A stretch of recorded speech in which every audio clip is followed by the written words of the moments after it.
I stood on the threshold of my daughter's house, trying to save her from the ruins, and she shouted at me, "Go away, or I'll call the police," her voice trembling with rage and her eyes glistening with coldness.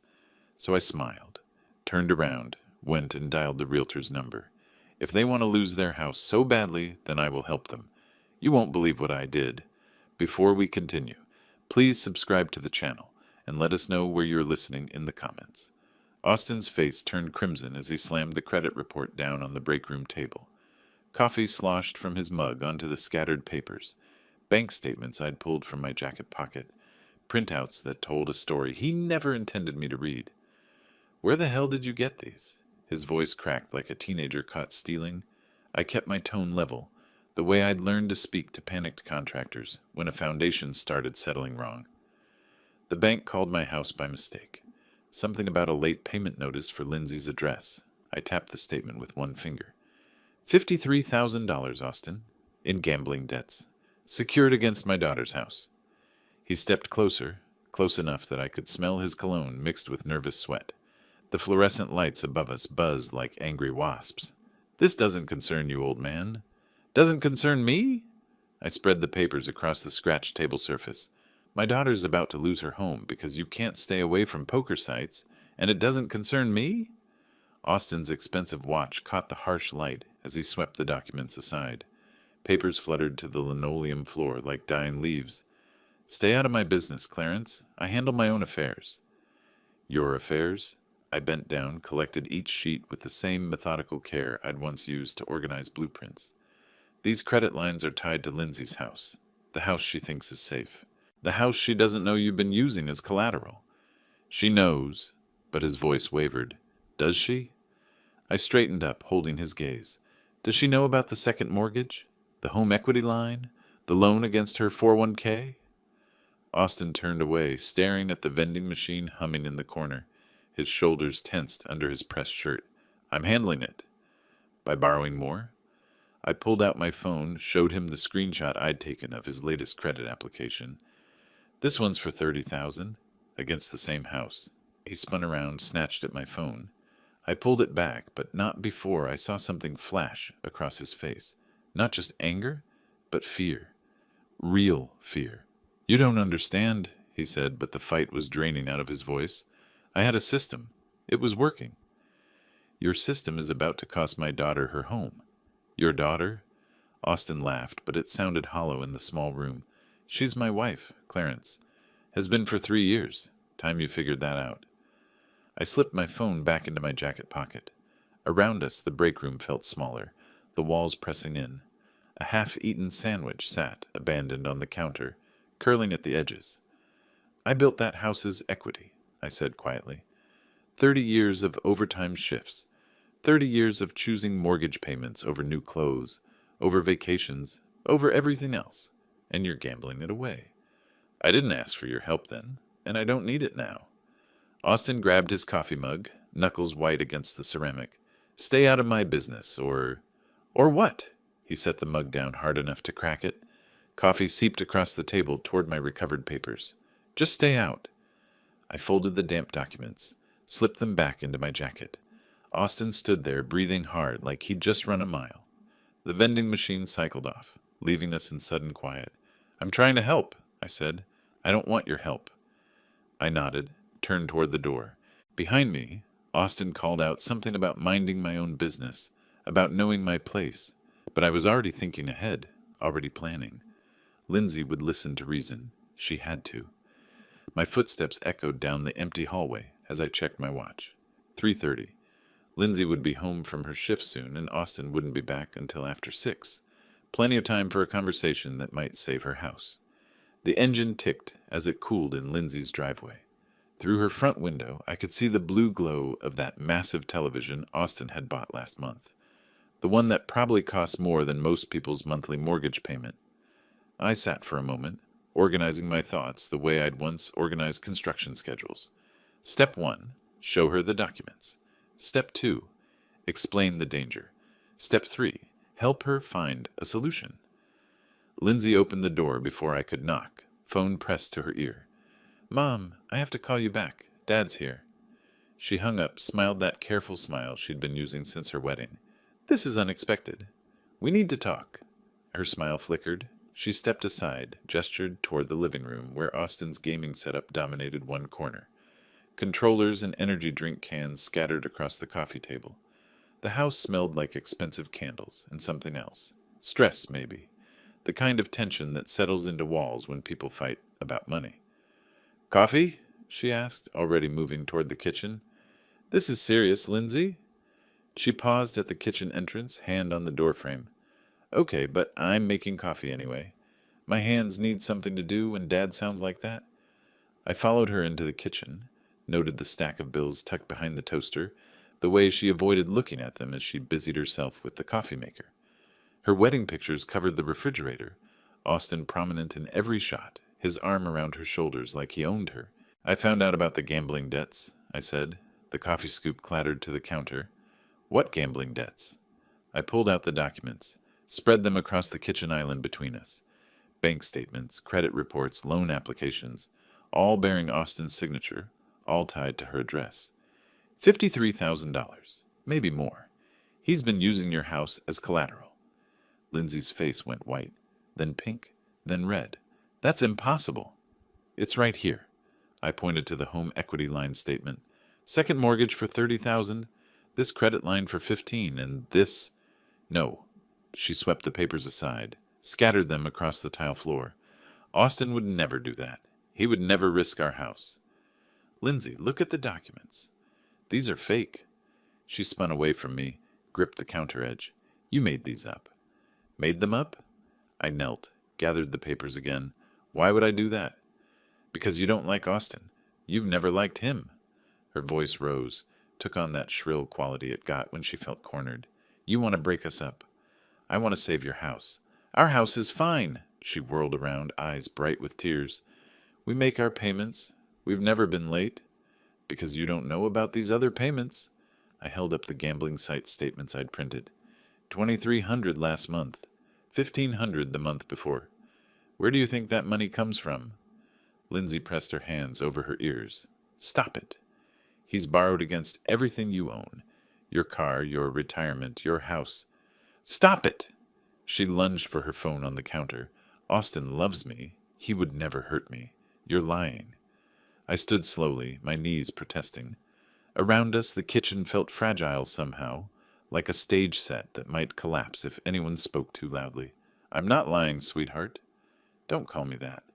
Her fingers trembled as she scrolled through her contacts. Don't you dare call me that. Lindsay, get out. The words came out strangled, desperate. Get out of my house right now. Your house? I looked around at Austin's expensive purchases, at the bills she wouldn't read, at the wedding pictures where I barely appeared. This house I helped you buy, the one I co-signed for.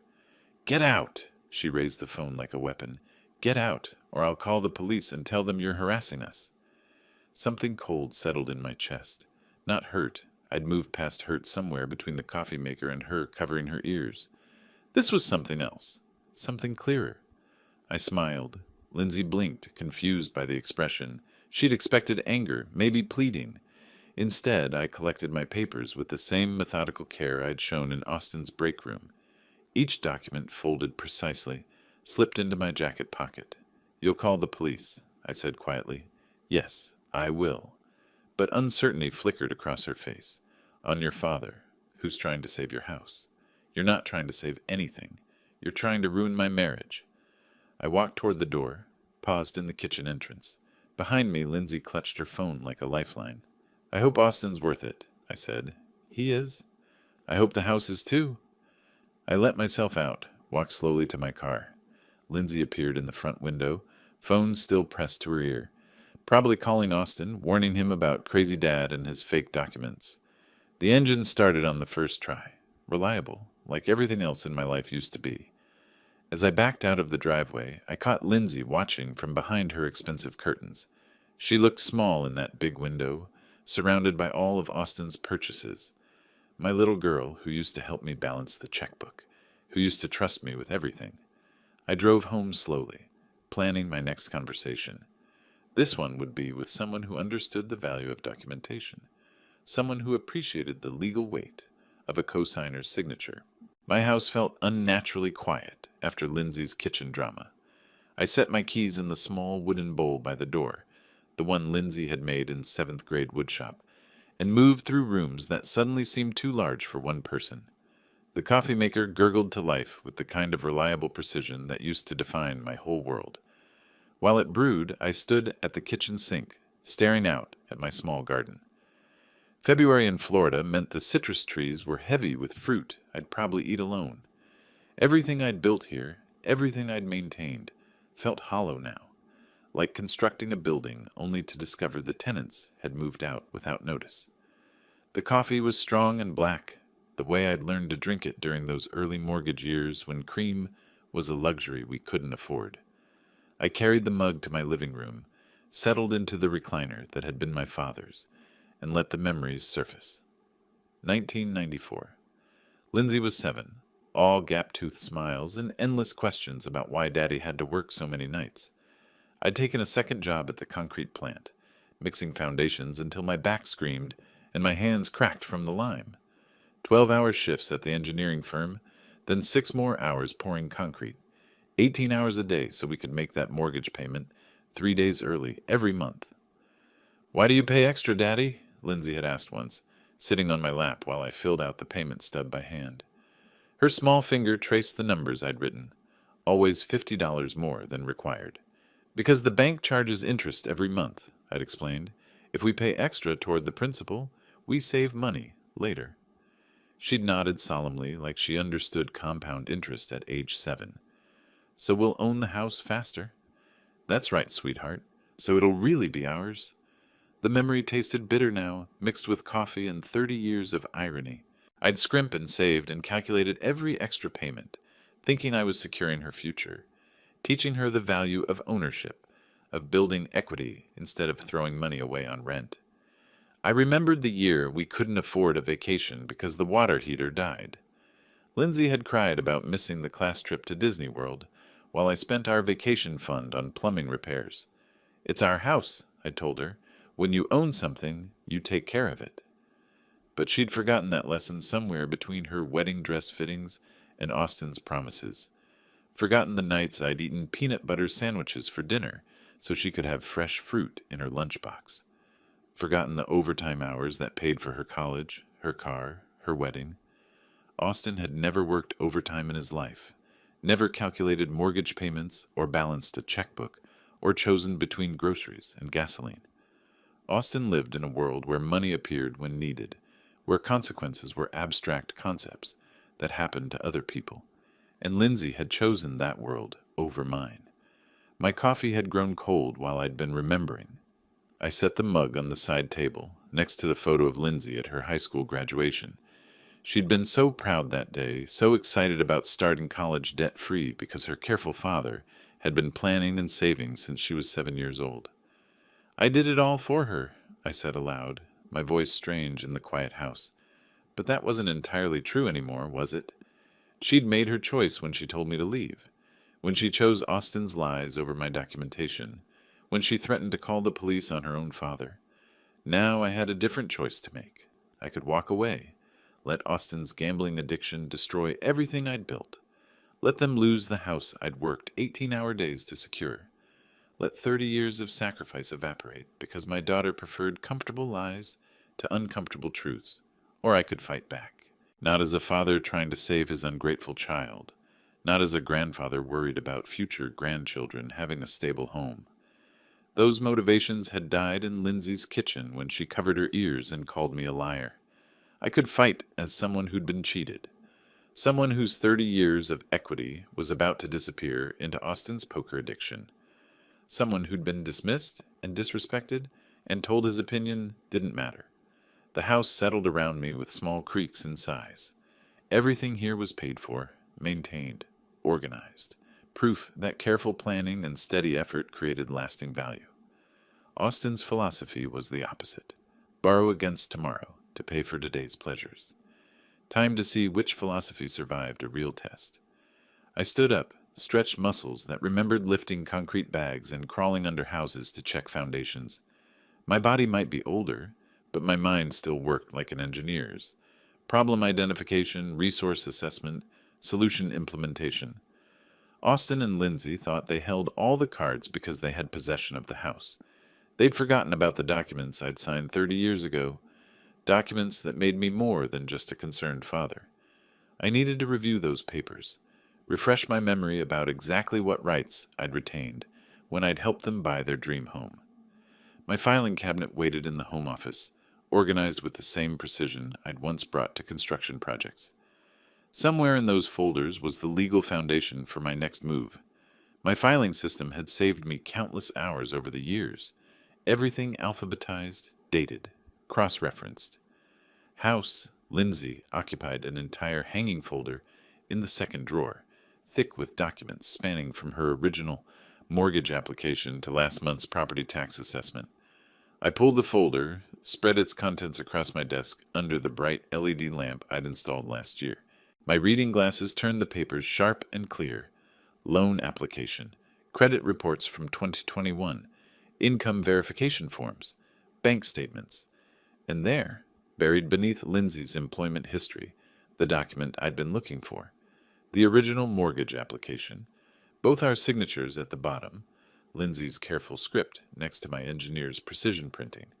But it was the section above our names that made me smile for the second time that day. Co-applicant, Clarence Brooks. Social Security number. Redacted relationship to primary applicant. Father co-signer, financial responsibility. Joint and several liability for full loan amount. I leaned back in my leather desk chair, the same one I'd bought when I made supervisor 20 years ago. Joint and several liability. The phrase carried legal weight that Austin, in all his financial cleverness, had apparently forgotten. The memory came flooding back with perfect clarity. March 2021. Lindsay and Austin sitting across from loan officer Margaret Chen at First National Bank. Austin's employment history was spotty. 2 job changes in 3 years, credit score hovering around 620. Lindsay's salary as a dental hygienist was steady but modest. Together they qualified for maybe $200,000 in financing, but the house Lindsay wanted cost $340. "We'll need a cosigner," Margaret had explained, her fingers dancing across her calculator. "Someone with excellent credit and verifiable income to guarantee the full loan amount." Austin had shifted uncomfortably in his chair. "What does that mean exactly?"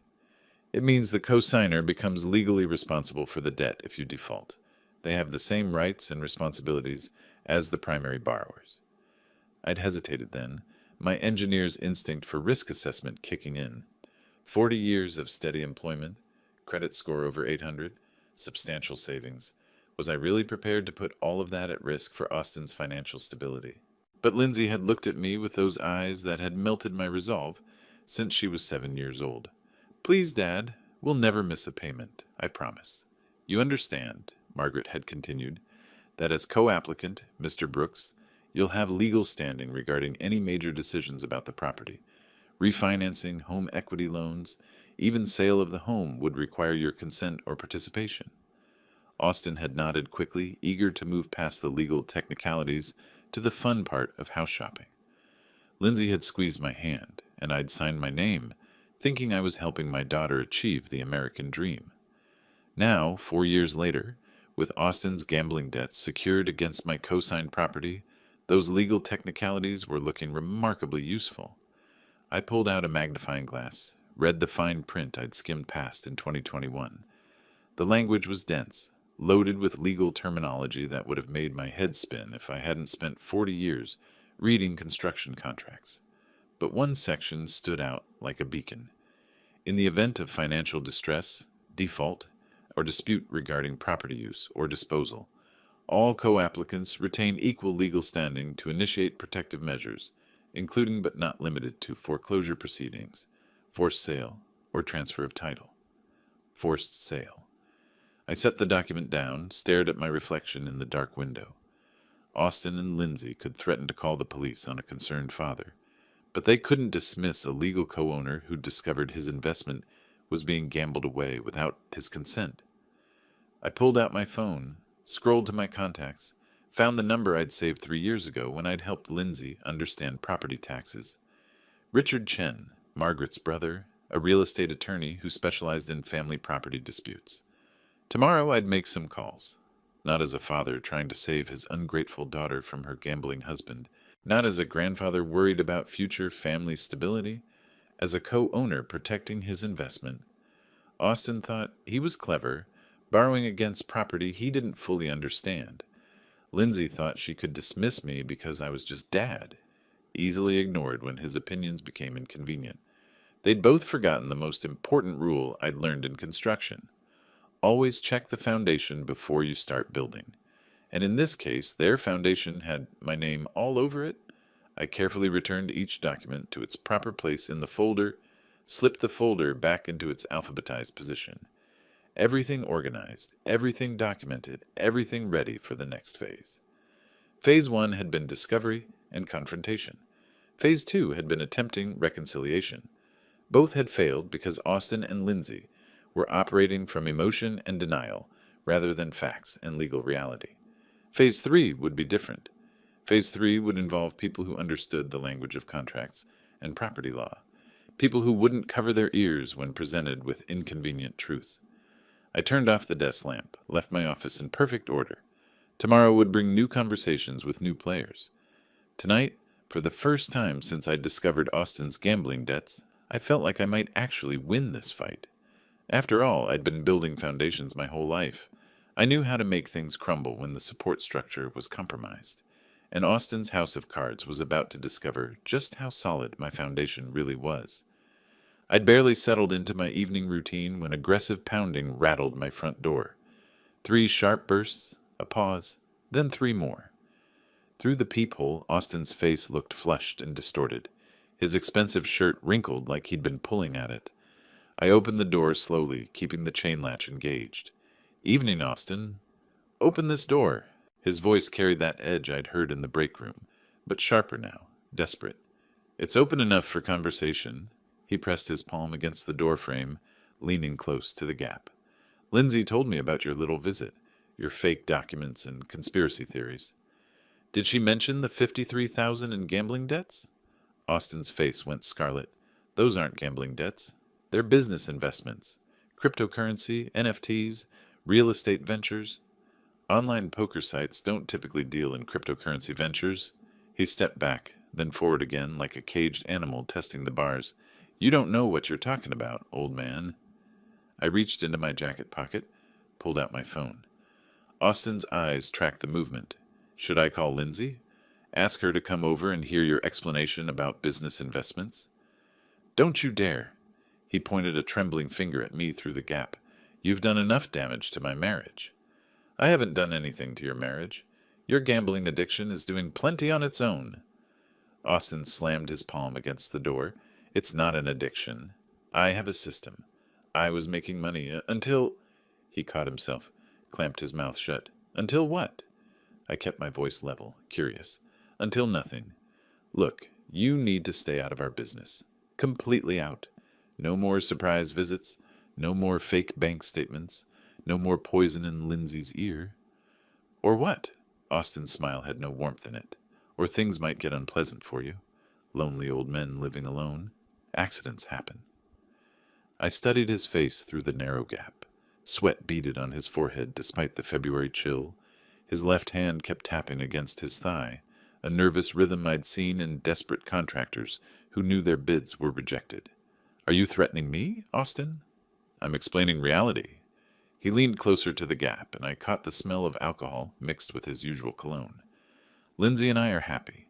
We're handling our finances just fine. You're not needed, not wanted, and not welcome in our lives." Interesting perspective. It's the only perspective that matters.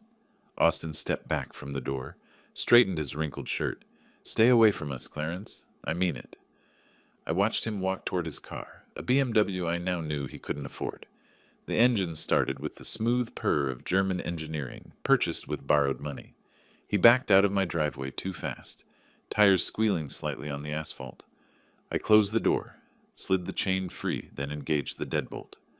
Through my living room window, I watched Austin's taillights disappear around the corner. His visit had accomplished the opposite of its intention. Instead of intimidating me, it had confirmed that legal action was my only remaining option. Austin was spiraling. The gambling addiction he wouldn't admit to was consuming not just his money, but his judgment, threatening a man in his own home, making vague references to accidents. These weren't the actions of someone in control of his situation. I picked up my phone, scrolled through my contacts until I found the number I'd saved earlier. Richard Chen, Realtor. Tomorrow morning I'd begin transforming my legal discovery into concrete action. Austin thought he could intimidate me into silence. He'd forgotten that I'd spent 40 years dealing with contractors who promised the impossible, then threatened lawsuits when reality intervened. The difference was, this time, I held the legal cards, and unlike Austin, I knew exactly how to play them. Richard Chen's office occupied a corner suite in a glass building downtown, with market charts covering one wall and a view of the city's expanding skyline through floor-to-ceiling windows. He stood when I entered, extending a firm handshake that reminded me why I'd trusted him to help Lindsay understand property taxes 3 years ago. "Clarence, good to see you again, though I suspect this isn't a social call. I need a current market analysis." I settled into the leather chair across from his desk, pulled out the folder containing Lindsay's property information. "This address, full comparative market analysis, current conditions." Richard opened his laptop, began typing. "This is your daughter's place, isn't it? The one we worked on tax assessments for?" "It is." His fingers paused over the keyboard. "Everything okay with the family?" "Let's focus on the numbers first." Richard nodded, returned to his screen. I watched him work, the same methodical approach that had impressed me during our previous dealings. Charts appeared, neighborhood comparisons, recent sales data. After 20 minutes, he leaned back. "In this market, you're looking at 460,000, maybe 470 with the right buyer. The neighborhood's appreciated significantly since 2021. I made notes in my pocket notebook. Original purchase price was 340. Nice equity buildup. Current mortgage balance would be what? Around 280? 293, plus the additional 53,000 Austins borrowed against it. Richard's professional expression didn't change, but something shifted behind his eyes. Additional borrowing, home equity line, multiple credit lines, all secured by the property. I see. Richard closed his laptop, leaned forward slightly. "Clarence, are we talking about a forced sale situation?" "We're talking about a legal partition action. I'm a co-signer on the original mortgage." Understanding dawned across Richard's face. Co-applicant rights. That changes everything. He reopened his laptop, pulled up different screens. Partition suits typically result in court-ordered sales. Timeline varies, but buyers know it's a motivated seller situation. Meaning? Meaning you're looking at quick sale pricing, 420, 430 range. Still substantial equity, but not maximum value. I calculated quickly. 420 minus 293 in original mortgage, minus 53 in Austin's debts, minus legal fees and real estate commissions. Roughly 70,000 net proceeds, split between the parties according to their ownership percentage. Which brings us to my next appointment. Richard handed me his business card, wrote a phone number on the back. "That's my direct line. When you're ready to move forward, call me first. Partition sales require special handling." I shook his hand again, left his office with clarity about the financial landscape. Now I needed legal clarity about the procedural landscape. Donald Kessler's law office felt different. Darker wood, heavier furniture, walls lined with legal volumes that looked actually used rather than decorative.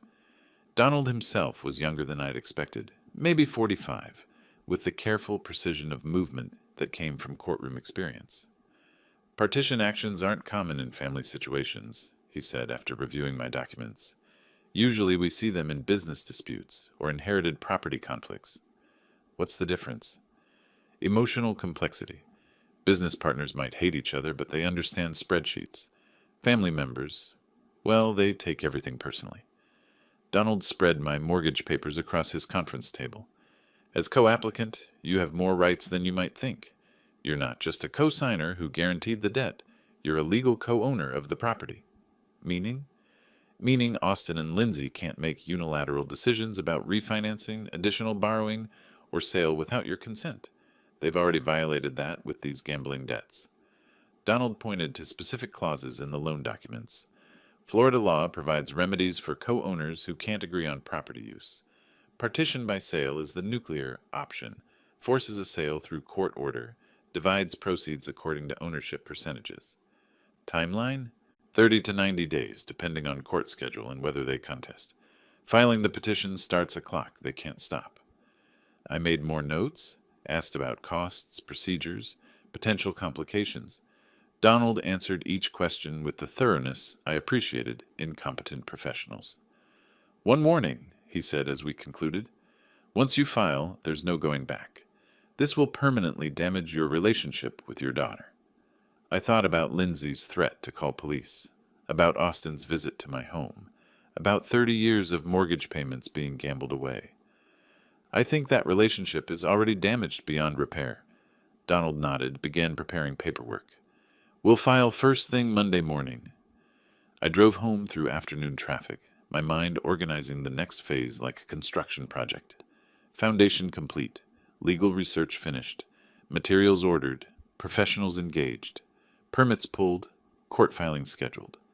Now came the hard part, construction phase, where careful planning met unpredictable reality. But unlike construction projects, this one had a guaranteed outcome. Austin and Lindsay would learn that legal documents weren't suggestions, and co-signers weren't just financial ornaments. They'd learn that some foundations couldn't be shaken, even when everything built on top of them was crumbling. Monday morning arrived gray and cold, the kind of February day that made Florida feel almost like winter. I dressed carefully, my good suit, the navy one I'd worn to Lindsay's wedding, along with the tie she'd given me last Father's Day. If we were going to court, I'd dress for court. Donald met me in the courthouse parking lot, carrying a leather briefcase that looked like it had seen plenty of legal battles. "Ready for this?" "I've been ready since Friday." The courthouse steps were imposing, white limestone with columns that suggested permanence, justice, consequences that couldn't be argued away. Inside, metal detectors and security guards processed a steady stream of people handling legal business. Divorces, custody disputes, civil matters, criminal arraignments, all the ways life ended up requiring official intervention. We took an elevator to the 3rd floor, walked down a corridor lined with courtroom doors. The clerk of court's office buzzed with quiet efficiency, computers humming, printers working, people filing documents that would change lives. "Final review," Donald said, spreading our petition across a small table in the waiting area. "Petition for partition by sale, listing you as co-owner, Austin and Lindsay as co-defendants, property address, legal description, current liens and encumbrances." I read through each page carefully. My name appeared throughout the document, not as father or co-signer, but as plaintiff and co-owner. Legal language that transformed family relationships into property rights. "The filing fee is $450, Donald said, plus service of process costs for both defendants." I wrote the check without hesitation. 40 years of steady employment had taught me that some problems required financial solutions. This was cheaper than watching Austin gamble away my 30 years of equity payments. At the clerk's window, a tired-looking woman with kind eyes processed our paperwork with professional efficiency. "Case number CV 2025-187, she said, stamping each document with an official seal. "Initial hearing scheduled for March 15th, 9 a.m., courtroom C." The sound of the stamp was final, decisive. No more family discussions or emotional appeals. No more Austin's threats or Lindsay's denial. Just legal process, moving forward according to rules that couldn't be manipulated or ignored. "Service of process will be completed within 5 business days," the clerk continued. "Defendants have 30 days from service to file a response." Donald collected our certified copies, receipts, official notifications. "That's it. The machinery is in motion." We walked back through the courthouse corridors, past other people beginning or ending their legal battles. In the elevator, Donald reviewed the next steps. "They'll be served by Friday. Then we wait for their response, or more likely their panic. What if they try to refinance? Transfer the property? They can't. The LI's pendants we filed prevents any transfers or major financial changes until the case is resolved." I felt something settle in my chest. Not satisfaction exactly, but the relief that comes from proper preparation. like finishing a foundation pour and knowing it would cure correctly, support whatever was built on top. In the parking lot, Donald and I shook hands. I'll call you after they're served. Should be interesting. I drove home slowly, taking surface streets instead of the highway. My car radio played soft jazz while I processed what we'd accomplished. For the first time in weeks, Austin and Lindsay's choices couldn't affect me. The legal system would handle everything now, according to rules they'd have to follow, whether they liked them or not. At home, I filed my certified copies in the House Lindsay folder, right behind the original mortgage documents. Everything organized, everything documented, everything ready for whatever came next. My phone sat silent on the kitchen counter. Soon, very soon, it would start ringing. Austin and Lindsay would receive official papers from a sheriff's deputy, would realize this wasn't family drama they could dismiss with tears or threats. I made coffee, settled into my recliner, and waited. The next move was theirs, but the game was now being played by my rules. My phone started ringing Thursday afternoon. Lindsay's name appeared on the caller ID as I sat in my kitchen finishing a late lunch. I watched it buzz against the counter, let it go to voicemail. 2 minutes later, it rang again. Austin this time. I went to my living room, picked up a book, tried to read while my phone continued its electronic tantrum. By evening, I had 7 missed calls and 3 voicemails. The first message was Lindsay, her voice shaking. "Dad, please call me back. We got some papers today and I don't understand what's happening. Please just call me." Austin's message came an hour later. "What kind of game are you playing, old man? You think you can scare us with legal papers? This is family business, not some courtroom drama." The third message, Lindsay again, tears evident in her voice. "Dad, I'm begging you. Austin says you're trying to steal our house. That can't be true. Please call me back. Please." I deleted all 3 messages without returning the calls. Friday brought a text message marathon. Austin started early. "This lawsuit is ridiculous.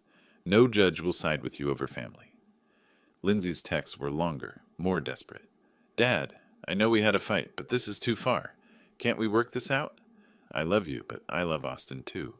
Please don't make me choose." By evening, Austin's messages had turned threatening. "You're making a big mistake, bigger than you realize." I showed the text to Donald when he called with confirmation that both defendants had been served. "Standard reaction," he said. "Panic, denial, then anger. What matters is whether they file a response by the deadline." What if they don't? Default judgment. The court grants our petition automatically. Saturday brought a new wave of calls. I let them all go to voicemail, spent the day in my garden, pruning citrus trees and preparing beds for spring planting. Physical work helped me think, and I needed to consider my next moves carefully. Sunday's voicemail from Lindsay was different, calmer, more calculated. "Dad, Austin talked to a lawyer. He says this partition thing is just a scare tactic, that you don't really want to sell our house, you just want attention, so we're not going to play along. We're ignoring this whole legal circus until you come to your senses." I played that message twice, then called Donald. "They're not filing a response?" he asked. "Austin thinks it's a bluff." "Perfect. That's exactly what we want them to think." Monday morning brought silence. No calls, no texts, no voicemails. Austin and Lindsay had decided to ignore the legal system, confident that family relationships trumped property law. I spent the morning organizing my files, making sure everything was ready for the default hearing. Around noon, I drove to the courthouse and reviewed public records. Sure enough, no response filed by either defendant. That evening, I called Richard to schedule the property appraisal required for court-ordered sale. "They're not contesting?" he asked. "They think it's a family dispute that doesn't require legal response." Richard whistled softly. "That's going to cost them about $100,000 in equity." Tuesday brought one final voicemail from Austin, his voice carrying less conviction than before. "Look, Clarence, maybe we all got a little heated. Why don't you come over for dinner this weekend? We can work this out like family." I deleted the message and made coffee. Outside my kitchen window, my citrus trees were heavy with fruit, oranges and grapefruits that had taken years to mature, requiring patience and consistent care to reach their potential. Austin and Lindsay had made their choice. They decided that legal documents were suggestions, that court deadlines were optional, that property law didn't apply to their situation. In 2 weeks, they'd discover how wrong they were, but by then it would be too late to change their minds. The legal machinery I'd set in motion would complete its work, regardless of their family feelings or desperate last-minute appeals. I'd given them every opportunity to address the problem responsibly. They'd chosen gambling debts over family discussions, threats over honest conversation, denial over legal reality. Now they'd live with the consequences of those choices, whether they understood them or not. Donald's call came Wednesday morning while I was watering my citrus trees. "I need to discuss something with you," he said, his voice carrying the careful tone lawyers use when delivering unwelcome news. "Can you meet me at my office this afternoon?" I arrived at 2 o'clock sharp, found him reviewing a thick file folder. "Partition disputes can get ugly," he began without preamble, "especially when defendants realize they're actually going to lose their property. Austin's already made threats. That's what concerns me." Donald pulled out several case studies, spread them across his desk. Property disputes involving gambling addicts follow predictable patterns. First denial, then anger, then desperate actions. I studied the documents. Police reports, restraining orders, incidents of vandalism and intimidation. You're suggesting I'm in physical danger. I'm suggesting that staying in your current home might not be wise while this plays out. The idea hadn't occurred to me, but as Donald outlined the risks, it made strategic sense. Austin was spiraling, his gambling addiction consuming not just money, but judgment. Cornering desperate people in their own homes rarely ended well. That evening, I drove through apartment complexes near downtown, looking for temporary housing that met my criteria. Month-to-month lease, furnished, good security, reasonable proximity to the courthouse. The Palmetto Gardens complex fit perfectly, modest but clean with coded entry and an office manager who asked no unnecessary questions. "How long do you anticipate staying?" she asked while processing my application. 2 to 3 months, depending on legal proceedings. She nodded professionally, handed me keys to Unit 2B. Utilities included, parking space 47. I spent Thursday evening packing essentials, clothes for 3 months, legal documents, basic personal items. Everything else stayed behind. The family photos on my mantle, the tools in my garage, the furniture I had accumulated over 40 years of steady employment. All of it would wait for my return, assuming I chose to return. Friday morning, I loaded my truck with 3 suitcases and a box of legal files. Before leaving, I walked through each room of my house, checking windows, adjusting the thermostat, making sure everything was secure. In the kitchen, I stopped mail delivery and set up forwarding to my new address. The house would sit empty but protected, like a foundation waiting for construction to resume. The apartment felt strange after 30 years in my own home. Generic furniture, neutral colors, no history attached to any corner or surface. But it also felt safe, anonymous, removed from the emotional battlefield my family had created. I sat in the unfamiliar living room, looking out at a parking lot instead of my garden, and felt something unexpected: relief. For the first time in weeks, my phone wasn't ringing with threats or emotional manipulation. No one knew where I was, except Donald and Richard, both bound by professional confidentiality. Austin and Lindsay could rage and scheme and threaten all they wanted.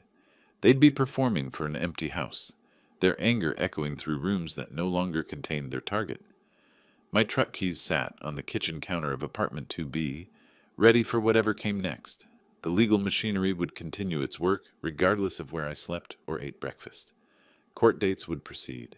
Property evaluations would be completed. Sale orders would be executed.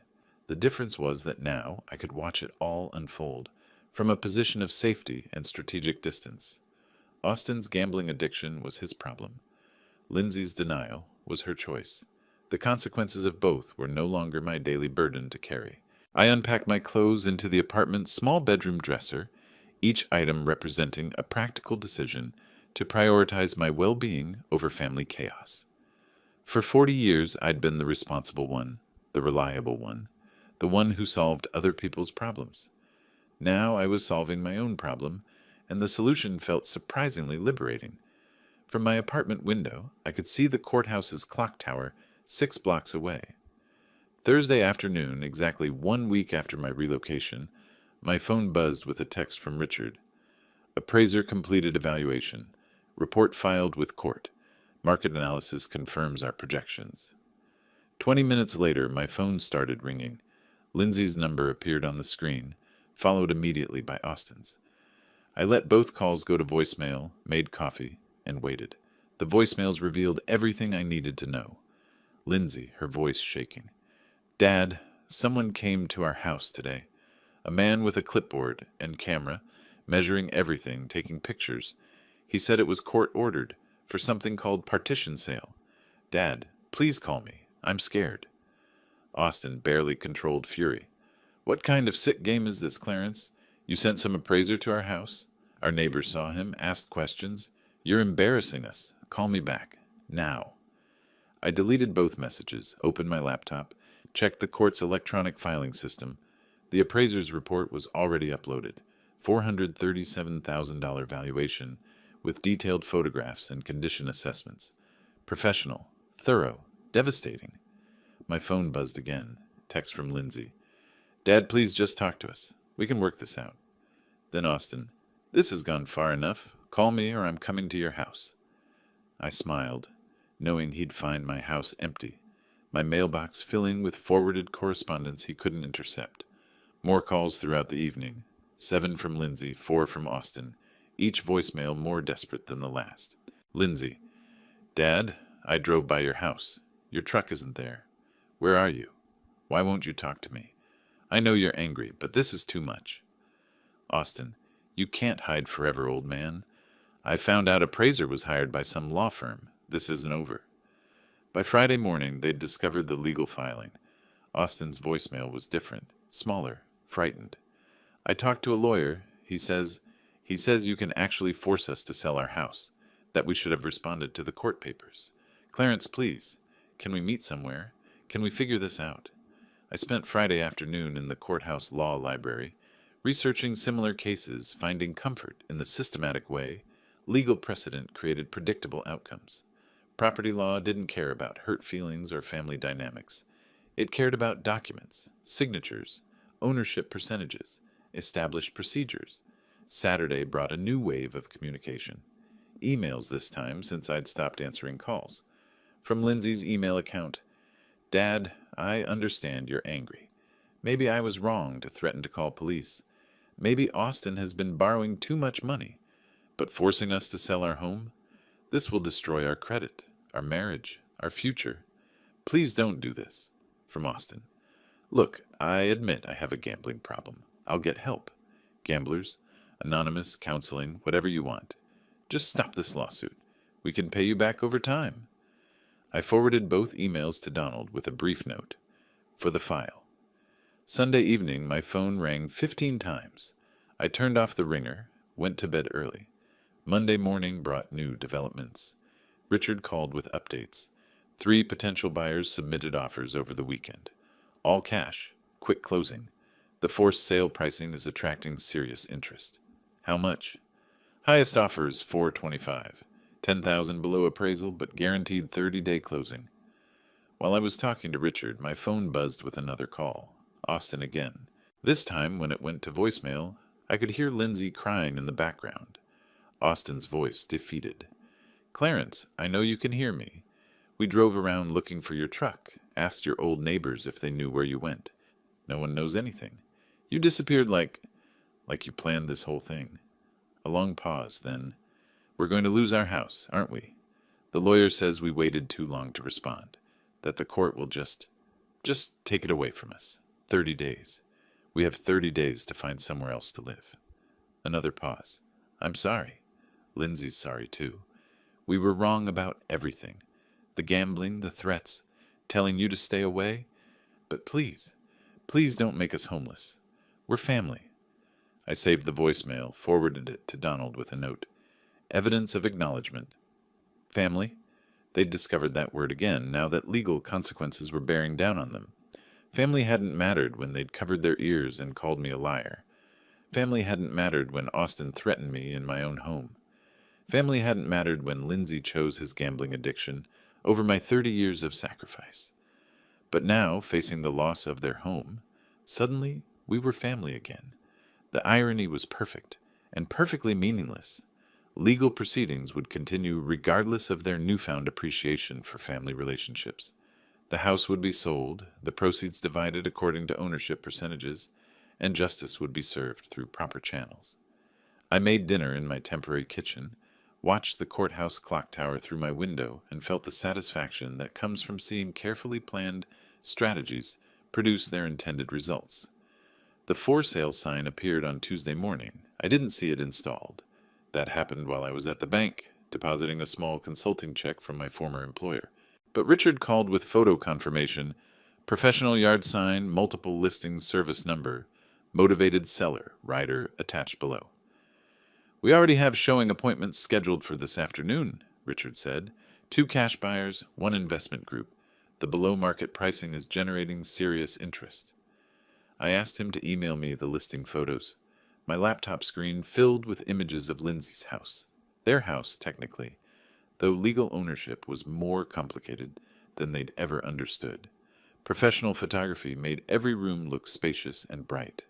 Austin's expensive gaming setup had been pushed into corners, Lindsay's decorative touches minimized to appeal to potential buyers. Their home had become a commodity, which was exactly what it had always been from the legal system's perspective. Wednesday brought the official documentation, certified mail to my apartment, notice of partition sale with specific timelines, buyer qualification requirements, and closing procedures. 30 days for current occupants to vacate voluntarily, followed by sheriff's assistance if necessary. I forwarded the documents to Donald, called to confirm next steps. "Everything's proceeding normally," he said. "They haven't filed any motions to delay or contest, which suggests they've finally accepted reality. Or they're planning something desperate. Possibly, but legally there's nothing they can do at this point. The sale will complete regardless of their cooperation." Thursday afternoon, Richard called with updates. "We accepted the offer from the cash buyer. $425,000, 15-day closing, no contingencies. Your net proceeds will be approximately $78,000 after legal fees, real estate commissions, and outstanding mortgage balance." $78,000. Not a fortune, but substantial compensation for 30 years of mortgage payments on a house I'd never lived in. Money that represented justice served through proper legal channels, rather than family emotional manipulation. When do they need to be out? Closing is scheduled for March 28th. They need to vacate by March 25th to allow final walkthrough and key transfer. I marked the dates on my calendar, felt something settle in my chest. Not satisfaction exactly, but the calm that comes from seeing complex projects reach completion on schedule. Friday brought a surprise. Lindsay appeared at my old house, saw my truck wasn't there, sat on my front porch for an hour waiting. My neighbor, Mrs. Patterson, called to tell me. "She looked terrible," Mrs. Patterson said, "crying, checking her phone constantly. Finally left a note under your door and drove away." I drove over that evening, retrieved the note. Lindsay's handwriting, usually neat, looked shaky. "Dad, I know you're avoiding us, but we're running out of time. We found an apartment but need first month, last month, security deposit, moving costs. Austin's trying to get a loan, but his credit is destroyed from the gambling. Could you please just talk to us? We're going to be homeless in 3 weeks. Your granddaughter, Lindsay." She'd signed it, "Your granddaughter, Lindsay," as if reminding me of our relationship would change my legal strategy, as if family sentiment could override property law and court orders. I filed the note with my other legal documents and drove back to my apartment. The weekend passed quietly. My phone didn't ring. Austin and Lindsay had apparently exhausted their communication attempts. Sunday evening, Richard called with final details. "Closing scheduled for Thursday, March 28th, 10 a.m. Bank attorney, buyer's attorney, and myself. You don't need to attend unless you want to." "I'll be there." "Excellent.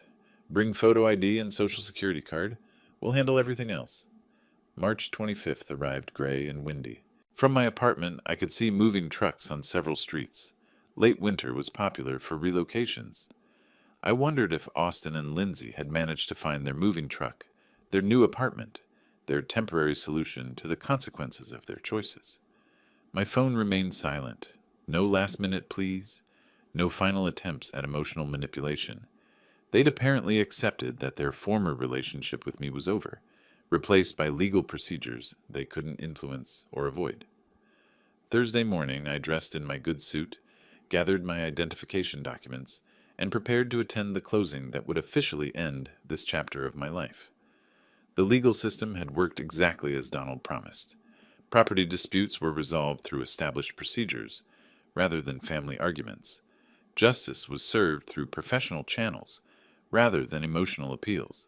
In 4 hours, I'd receive a check that represented vindication of every principle I'd tried to teach Lindsay about financial responsibility, legal consequences, and the importance of treating family members with respect.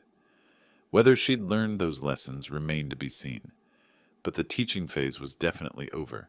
The closing took place in a sterile conference room downtown, fluorescent lights humming over documents requiring signatures. Proceeds to plaintiff Clarence Brooks, the bank attorney read, $78,437. I signed where indicated, watched 40 years of property involvement reduced to electronic transfers and official stamps. By noon, my phone buzzed with bank confirmation of the substantial deposit, more money than I'd seen at once since retirement. Richard shook my hand in the parking lot. Pleasure working with you, Clarence. Donald was more direct. Justice served. Back at my apartment, I found a voicemail from Lindsay. Dad, we moved out yesterday. Austin found a job in Jacksonville, so we're starting over there. I wanted to say, I understand now. About the money, about Austin's gambling, about why you did what you did. I'm sorry it took losing our house for me to see it. I hope someday you'll forgive us. I love you. I played the message twice, then deleted it. Understanding consequences was different from earning reconciliation. Over the weekend, I toured condominiums in a golf course community. Most of our owners are former engineers, teachers, middle management, the sales agent explained, people who saved consistently and planned for retirement, people who understood that financial security came from systematic effort rather than gambling schemes, people who treated legal documents as binding rather than suggestions. I made an offer on a corner unit with a garden view. Austin and Lindsay were starting over in Jacksonville with damaged credit and expensive lessons about disrespecting family and legal obligations.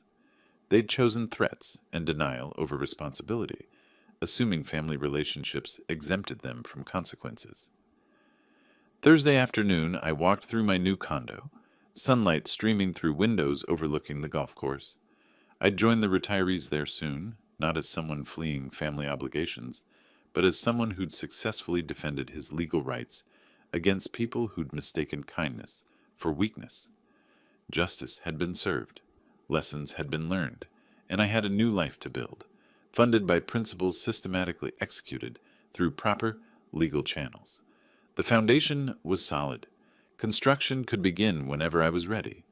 If you like this story, please like this video, subscribe to the channel, and share your impressions of this story in the comments. To listen to the next story, click on the box on the left. Thank you for watching.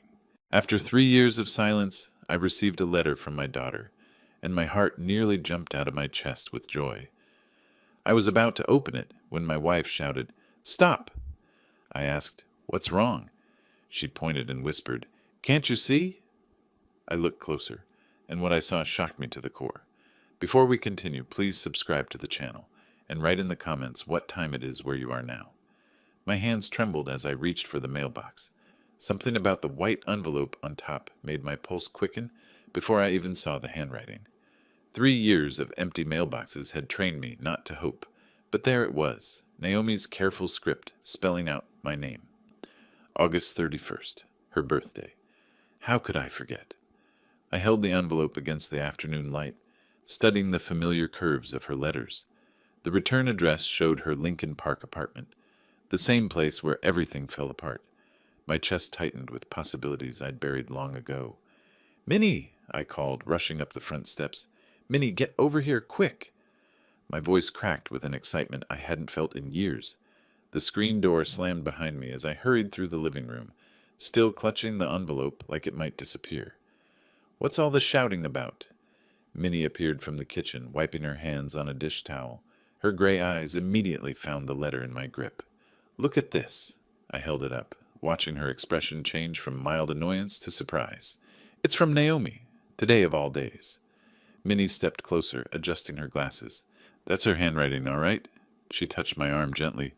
"Are you sure you're ready for this, Ralph?" I turned the envelope over in my hands, feeling its weight. Not heavy enough for multiple pages, but substantial. Real. After 3 years of silence, my daughter had written to me on her 38th birthday. "I keep thinking this might be it," I whispered. "Maybe she's finally ready to talk." The afternoon sun slanted through our front window, casting everything in golden light. Outside, neighbors were coming home from work, children playing in yards, the world continuing as normal. But inside our house, time had stopped. Minnie settled into the chair beside me, her presence steady and warm. "Whatever it says, we'll handle it together." I nodded, though my throat felt tight. 3 years of hoping, of failed attempts, of lying awake wondering if I'd been too harsh, too stubborn. 3 years of missing my daughter's laugh, her quick wit, the way she used to call me every Sunday just to chat. The envelope felt heavier now, loaded with possibilities. Reconciliation, forgiveness, maybe even an invitation to be part of her life again. Or perhaps another rejection, another door slammed in my face. I set it carefully on the coffee table between us, afraid to tear it open, afraid not to. The silence stretched until I could hear the kitchen clock ticking in the next room. "She remembered I'd be thinking of her today," I said finally. Minnie's hand found mine. She always was thoughtful like that. The memory hit me then, sudden and sharp, not of recent years, but of birthday mornings when Naomi was small, racing down these same stairs in her pajamas, eyes bright with anticipation. Before life got complicated, before Ethan, before everything went wrong. I picked up the envelope again, studying the careful way she'd written our address. No mistakes, no crossed-out letters. She'd taken time with this, planned it. That had to mean something good. "I can't remember the last time I felt this nervous," I admitted. "August 31st, 2022, Minnie said quietly. "The day you decided to drive over there and try to talk sense into her." The weight of that memory settled over me like a heavy blanket. That terrible afternoon that changed everything between us. But maybe today would be different. Maybe this letter would finally bridge the gap that had grown between us. I held my breath and prepared to tear open the envelope that might contain my daughter's words of forgiveness. I sank into the kitchen chair, the envelope still unopened in my hands. The familiar weight of it triggered something deep in my memory, transporting me back to that September afternoon 3 years ago when everything unraveled. I remembered standing outside Naomi's apartment building, my finger hovering over her doorbell. The Lincoln Park neighborhood bustled around me. Young professionals rushing home, couples walking dogs, the energy of a city that never slowed down. I'd driven there with such determination, convinced I could make her see reason about Ethan. The apartment buzzed me up without question. When Naomi opened her door, she looked tired in a way that worried me. Dark circles under her eyes, her usually perfect posture slightly slumped. "Dad, what are you doing here?" "We need to talk, sweetheart, about your marriage." Her jaw tightened immediately. "If this is about Ethan again, it is about Ethan, and about you making the biggest mistake of your life." She stepped back, but didn't invite me in. "I'm 35 years old. I don't need relationship advice from my father. When your husband is gambling away your future, you need advice from someone who cares about you." That's when Ethan appeared behind her, his hand possessive on her shoulder. The sight of him made my stomach churn. Too smooth, too charming, the kind of man who could convince you to give him your last dollar and thank him for it. "Ralph," he said with false warmth, "what brings you by?" "I'm talking to my daughter about the casino receipts I saw in your car last month." Naomi's face went white. "You were snooping in our car?" "I was helping you move that bookshelf, and papers fell out of the glove compartment. $1,200 in one night, Naomi. How many nights like that have there been?" Ethan's mask slipped for just a second, revealing something cold underneath. "That was a work event. Client entertainment." "Don't lie to me, son. I know the difference between business expenses and addiction." "This is my life," Naomi exploded. "My marriage, my decisions. When are you going to stop treating me like a child?" When you stop acting like one. This man is destroying your credit, probably already drained your savings. You don't know what you're talking about. But I could see in her eyes that I did know. The way she couldn't quite meet my gaze, the defensive set of her shoulders, the way Ethan's grip on her shoulder tightened possessively. What about family, Naomi? Doesn't that mean anything to you anymore? Family? She laughed bitterly. You mean the family that never accepted my choices? That questioned every decision I made? We questioned this one because we love you. No, you questioned it because you can't control me anymore. Ethan stepped forward then, his voice silky with false concern. Maybe it's time for some space, Ralph. Let Naomi make her own choices without interference. The manipulation was so smooth, so practiced. I watched my daughter's face as she absorbed his words, saw her building walls I'd never be able to scale. He's right, Dad. I think you should leave. The words hit me like physical blows. Naomi, please, just think about what I'm saying. I'm thinking, and I'm choosing my husband over your suspicions. The door closed in my face with a soft click that echoed like thunder. I stood there for several minutes, hoping she'd change her mind, hoping the door would open again. It never did. Now, sitting in my kitchen 3 years later, I could still feel the weight of that rejection. The drive home had been the longest of my life. The memory of that closed door led me to remember everything that came after. 3 years of desperate attempts to bridge the gap that seemed to widen with each passing month. I'd started calling the next day, then the day after that. Voice messages that went unanswered, text messages that showed as read but never replied to. Minnie watched me wear a path in our kitchen floor, pacing with the phone pressed to my ear, listening to Naomi's recorded greeting over and over. Hi, sweetheart, it's Dad. I just wanted to say I'm sorry about yesterday. Maybe we could grab coffee and talk things through. Call me back. She never did. By October, Ethan started answering her phone. She doesn't want to talk to you, Ralph. Let me hear that from her. You heard it when you drove over here uninvited and upset her? Leave us alone. The line went dead. I tried driving to her apartment twice in November. The first time, Ethan met me in the lobby, his expensive suit and practiced smile making my working man's clothes feel shabby. This has got to stop, he said, blocking my path to the elevator. You're causing her stress. I'm causing her stress? What about what you're doing to her bank account? His smile never wavered, but his eyes went cold. Careful, old man. Harassment is a serious charge. The second visit was worse. He met me at my car before I even reached the building. I warned you, he said, pulling out his phone. One more visit, and I'm calling the police. Naomi doesn't want to see you. Christmas was the hardest part. I'd always been the one to pick out Naomi's gifts, spending weeks finding exactly the right thing. That year I chose a beautiful leather journal, the kind she'd loved since college, with her initials embossed in gold. It came back unopened. Returned to sender, stamped across the package in red ink. My birthday cards came back the same way. Mother's Day flowers for Minnie, returned. Every attempt at connection bounced back like I was throwing stones at a brick wall. The final attempt came last spring. I'd heard through Nancy that Naomi's IT company had moved to a new building downtown. I took a sick day from work and waited in the lobby, hoping to catch her during lunch. When she appeared, walking with colleagues toward the revolving door, my heart nearly stopped. She looked thinner, tired, but still beautiful. Still my little girl. Naomi! She turned, and for a split second I saw something like longing in her face. Then it shuttered closed. Dad, you can't be here. Just 5 minutes, please. We used to be able to talk about anything. Her colleagues had stopped, sensing drama. She stepped closer, lowering her voice. Ethan will be furious if he finds out you were here. Then don't tell him. This is between us. Nothing is just between us anymore. Her voice cracked slightly. I made my choice. You can unmake it. She shook her head, and I saw tears threatening. It's too late for that. She walked away without looking back, leaving me standing in a corporate lobby, surrounded by strangers who pretended not to stare. That night, I told Minnie I was done trying. Some bridges, once burned, couldn't be rebuilt. But sitting here now, holding this unexpected letter, I felt that old hope stirring again. Maybe I'd been wrong. Maybe some bridges could be rebuilt after all. I stood up, carrying the letter with me as I went to find Minnie. Whatever this envelope contained, we'd face it together. I walked back through the kitchen doorway, the envelope clutched against my chest like a treasure.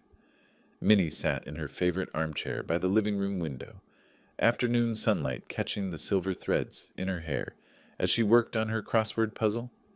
Minnie? My voice came out softer than intended, reverent almost. She looked up, pencil suspended midair. Ralph, you look like you've seen a ghost. Better than a ghost? I held up the envelope, my hand trembling slightly. It's from Naomi. Today, of all days. The crossword book slipped from her lap as she stood. Are you certain? Look at the handwriting, those careful loops, the way she crosses her T's. I brought the envelope closer so she could examine it.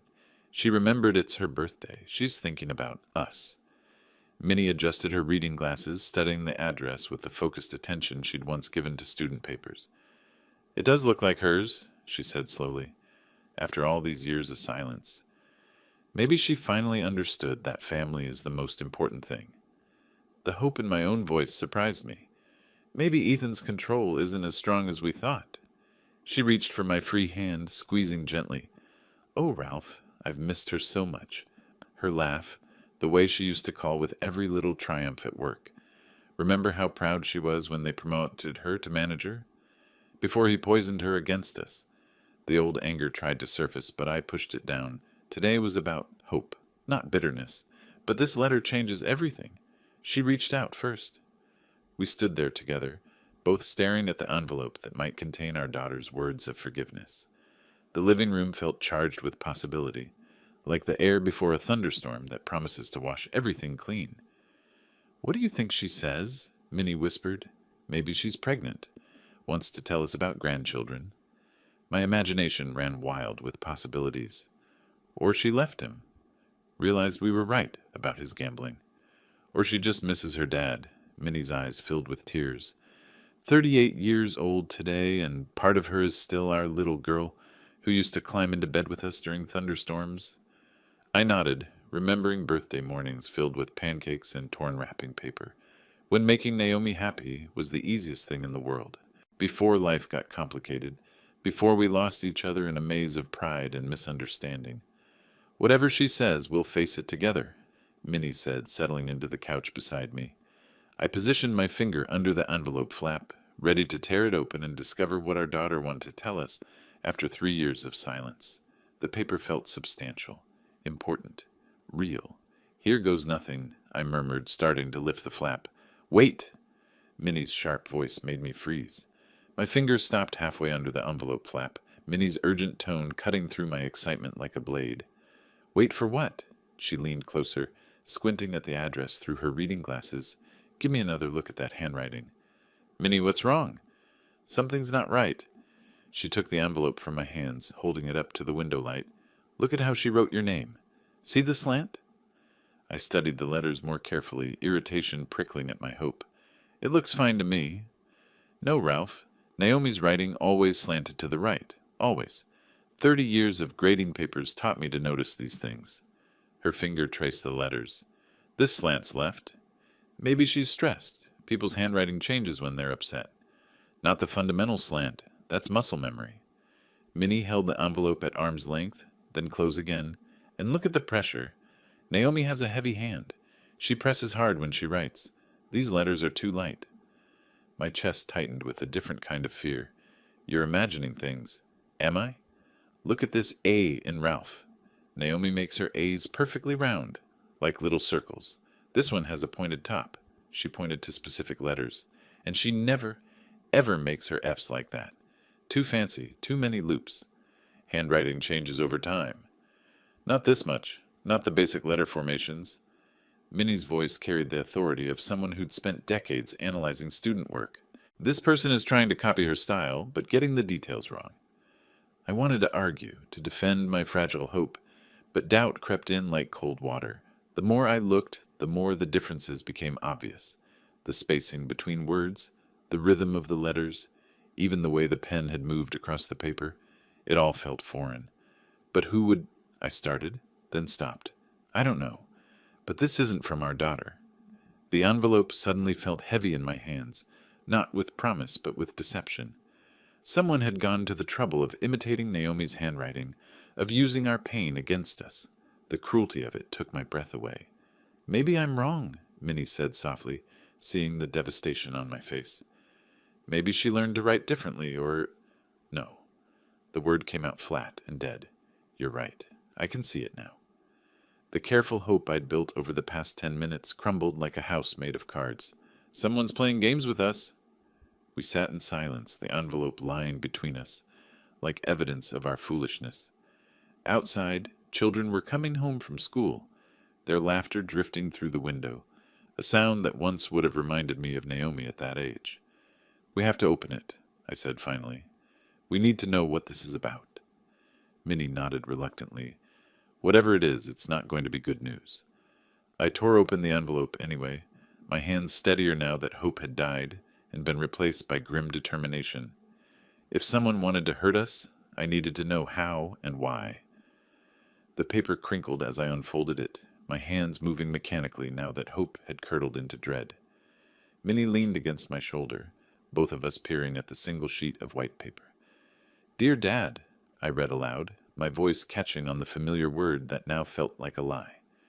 Read it all, Minnie whispered. I cleared my throat and continued. I desperately need your help. I'm in the hospital and require emergency surgery that my insurance won't cover. The doctors say I need $15,000 immediately, or I might not survive. Oh my, Minnie gasped. I know we haven't talked in years, but you're the only one I can turn to. Please don't let our past disagreements prevent you from saving your daughter's life. I need you to immediately transfer the money to my cryptocurrency wallet and wallet number. The random string of letters and numbers felt like gibberish in my mouth. I looked at Minnie, whose face had gone pale. Time is critical, I continued reading. The surgery is scheduled for tomorrow morning, and they won't proceed without payment. I'm sorry it took a crisis to reach out, but I'm desperate. Please help me, Dad. Your loving daughter, Naomi.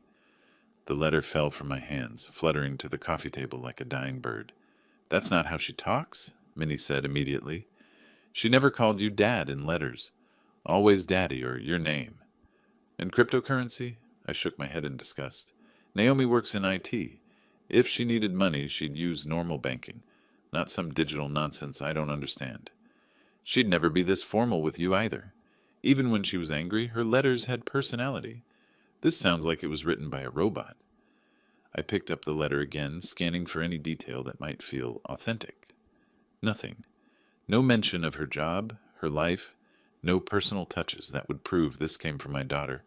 Just a generic plea designed to extract money from a desperate father. Who does this? My voice cracked with rage. Who targets grieving parents with fake letters from their children? Someone who knows about our situation? Minnie's analytical mind was working now, past the initial shock. They knew Naomi's name, our address, that we've been estranged. This isn't random. But how could they know to use her handwriting, to send it on her birthday? We stared at each other as the implications sank in. Someone had researched us, studied our family dynamics, crafted this deception specifically to wound us where we were most vulnerable. The violation felt almost physical. $15,000, I said, reading the amount again. They really thought we'd fall for this? You were ready to tear open that envelope with pure joy 5 minutes ago, Minnie pointed out gently. If I hadn't noticed the handwriting... She didn't need to finish. I would have believed every word, would have been calling banks and trying to figure out how to send cryptocurrency to save my daughter's life. The scammer had counted on my love, my guilt, my desperate need for reconciliation. I need to call Naomi, I said, standing abruptly. Right now. I need to make sure she's safe, that this isn't connected to something worse. Minnie nodded grimly. And we need to find out who did this. I walked to the kitchen phone, my hands shaking with a different kind of energy now, not hope, but fury. Someone had weaponized my love for my daughter, and I was going to find out who. The kitchen phone sat on the counter like an old friend, black receiver worn smooth from years of family conversations. I snatched it up, my fingers automatically dialing the number I'd memorized 3 years ago but never forgotten. Come on, Naomi, pick up. The phone rang once, twice, 3 times before her voicemail clicked on. That familiar voice, professional and distant now. Nothing like the warm daughter who used to call me every Sunday. Naomi, it's your father. Please call me back as soon as possible. It's important. I hung up and immediately dialed again, pacing across the linoleum floor while Minnie watched from the doorway. Same result. Voicemail again. Naomi, this is urgent. Something's happened, and I need to talk to you right away. Please, sweetheart, call me back. The endearment slipped out before I could stop it, a remnant from when we still talked, when she still cared what her old man had to say. Third try. My hands were shaking now, whether from anger or anxiety, I couldn't tell. Naomi, someone is using your name to try to scam us. They sent a fake letter asking for money, pretending to be you. I need to know if you're safe and if this is connected to something bigger. Call me immediately. I slammed the receiver down harder than necessary. She's not answering, I told Minnie, though that was obvious. Maybe she's at work. It's only 3:30 on a Saturday afternoon. Or maybe he won't let her answer calls from unknown numbers. The thought made my chest tighten. What if he screens all her calls, controls who she talks to? Minnie stepped closer, her hand gentle on my shoulder. Ralph, your blood pressure. You're getting worked up. Of course I'm worked up. Someone is targeting our family, using our pain to steal money, and our daughter won't even take a phone call from her father. The words came out bitter, 3 years of frustration boiling over. What are you going to do? I looked at the fake letter still lying on the kitchen counter, evidence of someone's cruelty and calculation. The cryptocurrency address seemed to mock me with its random string of letters and numbers, so impersonal, so cold. I'm driving over there. Ralph, no, you know how that ended last time. This is different. I'm not going to lecture her about her marriage. I'm going to warn her that someone is using her identity for fraud. I grabbed my car keys from the hook by the back door. She has a right to know someone is impersonating her. What if she doesn't believe you? What if she thinks you made up the letter as an excuse to contact her? The possibilities stopped me cold. Naomi was smart enough to consider that angle, suspicious enough after 3 years of silence to question my motives. But the alternative was doing nothing while someone used her name for criminal purposes. Then I'll show her the letter. Let her see the handwriting that isn't hers, the cryptocurrency scam, the generic medical emergency that doesn't match anything real about her life. I headed for the garage door. I can't just sit here knowing someone is targeting our family. Be careful, Ralph. Remember what the doctor said about your heart. I paused at the door, one hand on the knob. My heart's been broken for 3 years, Minnie. A little confrontation won't make it worse. The afternoon sun hit me as I backed out of the driveway, Minnie's worried face visible in the front window. Traffic was light leaving Evanston, but I knew it would get heavier as I approached the city. 45 minutes to Lincoln Park. 45 minutes to figure out what I was going to say to the daughter who'd chosen her husband over her family, who'd refused every attempt at reconciliation, who might slam the door in my face the moment she saw me standing there. But someone was using her name to hurt us, and that crossed a line I couldn't ignore. The engine hummed steadily as I merged onto Lakeshore Drive, downtown Chicago's skyline rising like concrete mountains in the distance. Saturday afternoon traffic moved at a decent pace, giving me too much time to think. Someone had studied our family dynamics carefully enough to know about the estrangement, to time the letter for Naomi's birthday, to forge her handwriting well enough to fool me initially. This wasn't some random scammer casting a wide net. This was targeted, personal, cruel. A delivery truck slowed ahead of me, forcing everyone into the left lane. I drummed my fingers on the steering wheel, watching Lake Michigan stretch endlessly to the east. Gray clouds were building over the water, promising rain later. The anger that had fueled my decision to drive here began mixing with familiar doubt. What if Naomi really did refuse to see me? What if she accused me of harassment, of fabricating the letter as manipulation? 3 years of silence had created a gulf that might be unbridgeable. But the alternative was worse, doing nothing while someone weaponized our family pain for profit. Traffic thickened as I approached downtown, the usual weekend congestion of tourists and shoppers heading to Navy Pier and the Magnificent Mile. I took the North Avenue exit, winding through streets that grew progressively more upscale as I entered Lincoln Park. Naomi's neighborhood represented everything she'd achieved without us: professional success, financial independence, a life carefully constructed to exclude the parents who'd raised her. The townhouses here cost more than I'd made in 5 years of engineering work. I'd driven these streets before during my failed reconciliation attempts, memorizing the route to my daughter's door. The brick facades and manicured gardens spoke of young professionals who'd made it, who belonged to a different social class than their working-class parents. My hands gripped the steering wheel tighter as I imagined the conversation ahead. Best case scenario, Naomi would listen, understand the threat, maybe even thank me for warning her. Worst case, she'd see this as another attempt to interfere in her life, another reason to keep me at arm's length. What if she genuinely didn't know about the letter? That seemed most likely. Why would she be involved in scamming her own parents? But then who was behind it? Ethan was the obvious suspect. But would he really stoop to forging his wife's handwriting to steal from her family? The neighborhoods changed as I drove deeper into Lincoln Park, from busy commercial streets to quieter residential blocks, lined with expensive cars and joggers in designer athletic wear. These were Naomi's people now, her chosen community of successful urbanites, who probably never dealt with the kind of working-class struggles Minnie and I had faced. I found a parking spot 2 blocks from her townhouse, feeding quarters into the meter with slightly shaking hands. The walk would give me time to prepare, to figure out exactly how to present this situation without sounding accusatory or desperate. The late afternoon sun cast long shadows between the buildings, and I could hear the distant sounds of a neighborhood barbecue, children playing in a nearby park. Normal Saturday activities for people with normal family relationships. Naomi's townhouse came into view, 3 stories of red brick with black shutters, a small front garden filled with flowers I didn't recognize. Expensive, tasteful, everything she'd wanted that we couldn't provide when she was growing up. Lights were on in the front windows. Someone was home. I stood at the bottom of her front steps, looking up at the burgundy door with its brass knocker and security system panel. 3 years since I'd last stood here. 3 years since she'd chosen her husband over her father's warnings. My finger hovered over the doorbell. The doorbell chimed with an elaborate melody that echoed through the townhouse.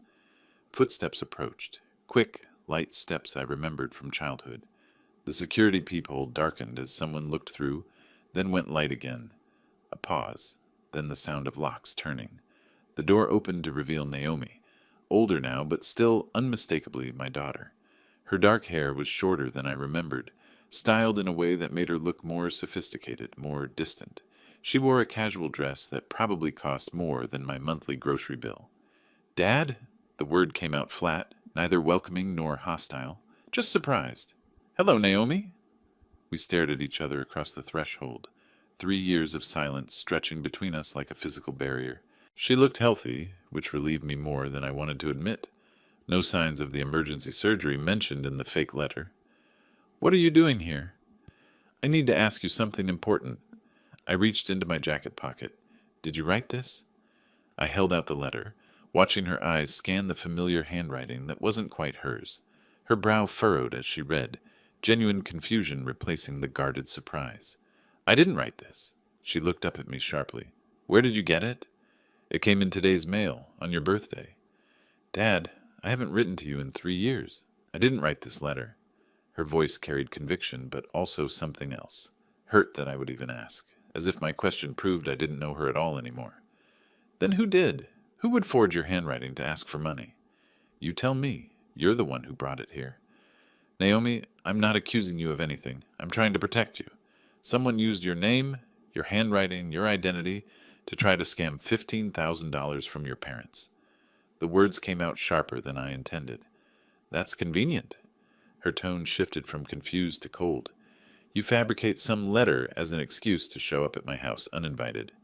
"Fabricate?" The accusation hit me like a slap. Why would I do that? "Because you've been trying to contact me for 3 years, and this was the only way left." Behind her, I caught sight of Ethan entering the hallway. He wore expensive casual clothes, the kind of weekend outfit that probably cost more than my car payment. His appearance wasn't accidental. He'd been listening. "Naomi? Who is it?"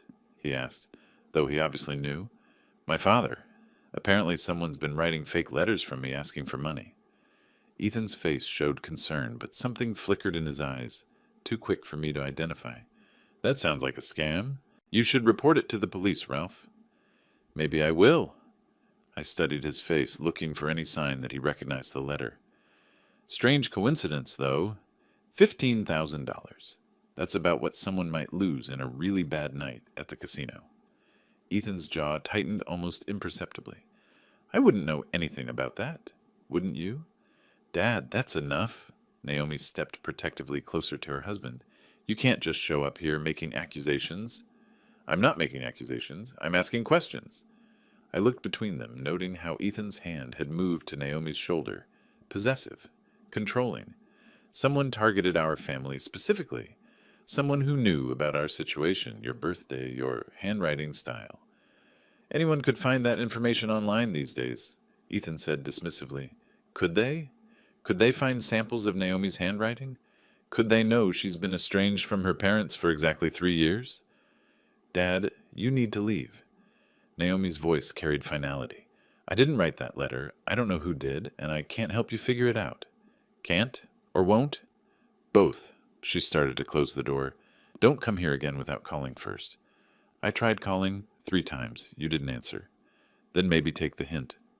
The door closed with a soft but definitive click, leaving me standing on the front step with more questions than answers. I'd accomplished nothing except confirming that Naomi genuinely didn't know about the letter, but Ethan's reaction bothered me. Too defensive, too eager to end the conversation. I walked slowly back to my car, the fake letter still in my pocket, feeling like I'd missed something important. The lock clicked behind me with such finality that I almost turned around to knock again. But Naomi had made her position clear. She didn't want to see me, didn't believe me, and thought I'd fabricated the letter as manipulation. Walking back to my car felt like moving through thick water, each step heavier than the last. The golden evening light that had seemed hopeful during my drive here now felt mocking, illuminating my failure in harsh detail. I started the engine and pulled away from the curb, watching Naomi's townhouse shrink in my rearview mirror. 3 years of hoping for reconciliation, and I'd managed to make things worse. She probably thought I was getting desperate in my old age, creating elaborate schemes just to force contact. Traffic moved slowly on Lakeshore Drive, giving me too much time to replay the conversation. Something about Ethan's behavior bothered me, but I couldn't put my finger on what. The way he'd appeared so quickly behind Naomi, like he'd been listening, the slight tenseness in his voice when he suggested reporting the letter to police, the protective way he'd stood with his hand on her shoulder. Most telling was his reaction when I mentioned casino gambling. Just a flicker, barely noticeable. But I'd spent 40 years as an engineer, learning to notice when something didn't fit properly. By the time I reached Evanston, instead of turning toward home, I found myself pulling into Dawes Park, the same place where I used to bring Naomi when she was small, where we'd feed ducks and talk about everything and nothing. The bench I chose overlooked the pond, now empty of ducks, but still peaceful in the fading light. I pulled out the fake letter again, studying it with fresh eyes. Minnie had been right about the handwriting. Too many small details were wrong. But whoever wrote this knew enough about our family to target us, specifically. $15,000. The exact amount someone might need to cover gambling debts accumulated over months of bad luck at Chicago's casinos. Someone who had access to samples of Naomi's handwriting, who knew about our estrangement, who understood exactly which emotional buttons to push. Someone who lived in the same house as my daughter. The more I thought about it, the more Ethan's behavior made sense. His eagerness to end the conversation, his defensiveness when I mentioned casinos, the way he'd positioned himself between Naomi and me like a barrier. He wasn't protecting her from an unwelcome father. He was protecting himself from exposure. A cool breeze rustled the trees, carrying the first hint of autumn's approach. Change was coming, whether any of us wanted it or not. I folded the letter carefully and put it back in my pocket. Evidence. Not of Naomi's betrayal, but of someone else's desperation and manipulation. Someone who thought he could use our family's pain for his own financial salvation. The park was growing quiet as families gathered their children and headed home for dinner. Normal families who talked to each other, who didn't have years of silence to bridge, who didn't have to worry about fraud and manipulation tearing them apart. But we weren't a normal family anymore. We were a damaged one, held apart by someone who benefited from our separation, someone who needed us to stay angry and distant because reconciliation would mean exposure. Standing up from the bench, I felt something I hadn't experienced in 3 years. Not hope exactly, but determination. Ethan had made a mistake today. He'd shown his hand just enough for someone paying attention to notice. I walked back to my car, already planning what I'd tell Minnie. We needed to wait and watch. If Ethan had written that letter, he'd probably made other mistakes too. Desperate people usually did. The drive home took only 5 minutes, but it felt like emerging from a long, dark tunnel into light. For the first time since the divorce, I had a target for my anger that wasn't my own daughter. 3 days passed like slow torture. Minnie and I discussed the situation endlessly, analyzing every detail of my confrontation with Naomi, every suspicious reaction from Ethan. We decided to wait, to let things develop naturally rather than pushing harder and risk making everything worse. Tuesday evening arrived gray and drizzly, the kind of weather that matched my mood. Minnie was in the kitchen preparing dinner when the doorbell rang at exactly 7 o'clock. "I'll get it," I called, expecting maybe a neighbor or delivery driver. The last person I anticipated seeing was my daughter, standing on the front porch, soaking wet from the rain, clutching a manila folder against her chest. "Naomi?" "Dad, I need to talk to you." Her voice cracked slightly. "I found something terrible." She looked like she'd been crying. Her usually perfect hair hung limp around her face, and her expensive clothes were wrinkled as if she'd thrown them on without care. But it was her eyes that stopped me cold. They held the same desperate clarity I'd seen in the mirror 3 years ago. "Come in, sweetheart. You're soaking." I stepped aside, watching her shake rain droplets from her jacket. Minnie appeared in the hallway, took one look at Naomi's distressed state, and immediately shifted into maternal mode. "Oh, honey, what's wrong? Let me get you a towel." "I'm fine, Minnie. Naomi opened the manila folder with trembling hands. "Dad, look at these papers. I found them in Ethan's desk." She spread several sheets across the coffee table. Even from across the room, I could see what they were. Practice sheets filled with handwriting exercises. Row after row of attempts to copy familiar letter formations. "What am I looking at?" I asked, though my heart was already racing. "Practice sheets. He was trying to copy my handwriting." Her voice broke completely. "Dad, look at this one." She pointed to a sheet covered with attempts at writing her own name, her address, even what looked like draft versions of the fake letter I'd received. The evidence was overwhelming, undeniable. "I found these yesterday when I was looking for our insurance papers. They were hidden in a folder marked business expenses." She wiped her eyes with the back of her hand. "I confronted him about it last night." "What did he say?" "At first he denied everything. Said they weren't his, that maybe someone planted them." She laughed bitterly.